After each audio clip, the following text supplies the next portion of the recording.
Hello and welcome. I am Dr. Meredith Critchfield, Dean of the College of Education at GCU.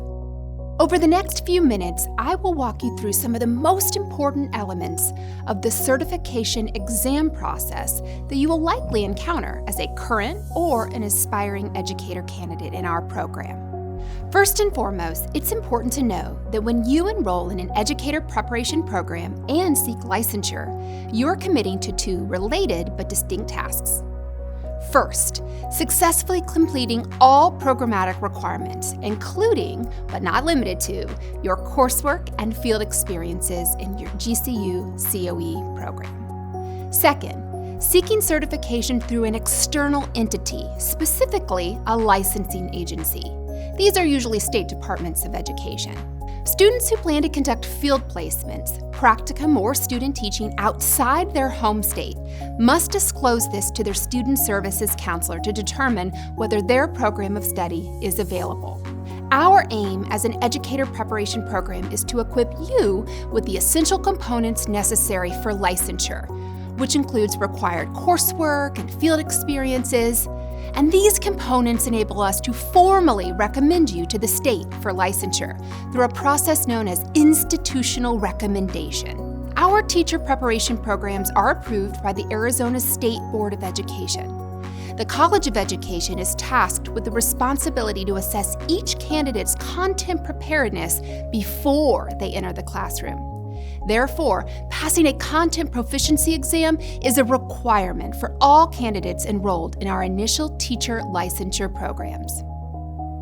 It's also important to know that licensing agencies, again, usually state departments of education, are the only entities that can determine if you, as a student, are eligible for a certificate, license, or endorsement. GCU can provide you with the program, an initial assessment of whether GCU's program meets your state's educational requirements, and an institutional recommendation. But it's the licensing agency that provides educator license or certification. It is you, the candidate's responsibility to familiarize and understand State Department of Education and state certification requirements. This includes candidates who are seeking licensure out of state and may need to follow an out-of-state pathway or reciprocity. In many states, you must do more than just pass your courses and do well within the field experience of your program, although that's certainly important. You may also need to pass exams and have a clear background check, amongst other similar tasks.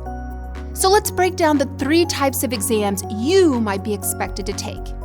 The specific tests and the cutoff scores or passing scores, they vary from state to state. The first type of exam is a basic skills exam. Basic skills exams are usually high-stakes standardized tests in reading, writing, and math that are intended to make sure you have the basic skills needed to be a solid communicator and educator in a school. But not every state requires basic skills exams. Some do. Review and familiarize yourself with your State Department of Education and state certification requirements to ensure you understand the steps needed to certify in your state. The second type is the content knowledge exam. These are taken in addition to and typically after the basic skills exams. These are also standardized tests, but they're more discipline-specific tests where you need to know the content areas and some of the pedagogical methods around those content areas. Now, these tests can be extra tricky and they can be challenging, so give yourself plenty of time to prepare for any and all content knowledge exams. It's important to note that there may be more than one content exam required. The third type of exam, the professional knowledge exam. Typically, these come last. The standardized test is less content-focused and aims to gauge your knowledge of key competencies like student development, curriculum, instruction, assessment, the school and classroom environments, and learner growth. You might be wondering when you will take these exams. The application process for student teaching starts well before the actual student teaching experience, but content exams must be passed prior to applying to student teach. Be sure to visit the University Policy Handbook for those exact due dates and deadlines for the student teaching application. Sometimes these tests can sneak up on us, so it's important to identify which exams you need to take. Give yourself plenty of time to study and sign up for the exams well in advance. Being proactive is the name of the game. We encourage you to reach out to your field experience counselor as soon as possible for assistance. Of course, there are some nitty-gritty details we need to cover about all of this test taking. If you are unable to meet the certification exam requirements, you may not be eligible to student teach, or at minimum, you might have to delay the experience. Exam score reports will only be accepted by your counselor if the official score report documents a passing score. Some states will require you to first certify in Arizona prior to certifying in your state. Some states where you might seek licensure will not permit student teaching to begin until passing content exam scores are on file with the university and/or the state. So you should check your state requirements frequently, as these are subject to change. Visit your State Department of Education website and your degree program page on gcu.edu. I know that this is a lot of information, but supporting you is our top priority. We have several resources at GCU to help you prepare for exams.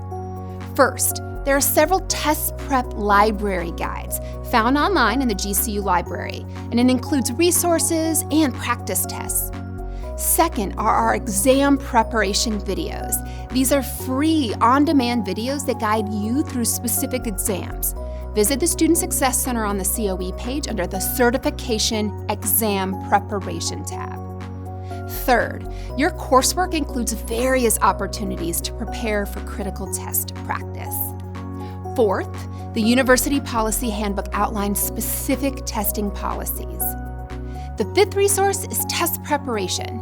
GCU has a relationship with 240 Tutoring, an external online-based resource that provides comprehensive digital study guides, diagnostic tests, instructional content, and quizzes for the various state tests. Along with these resources, I urge you to work with your field experience counselor and your State Department of Education early and often. This will help you understand all state-specific testing requirements and certification or licensure requirements. The more that you arm yourself with helpful information, the more likely you are to succeed. Remember, the College of Education, we're here to support you on your journey. So if you ever have any questions, reach out to your counselor. You can find their name and their contact information in the student portal. You can also email the college at coe@gcu.edu or visit the Student Success Center on the College of Education page to get you all the help that you need. Thank you so much for listening, and go Lobes!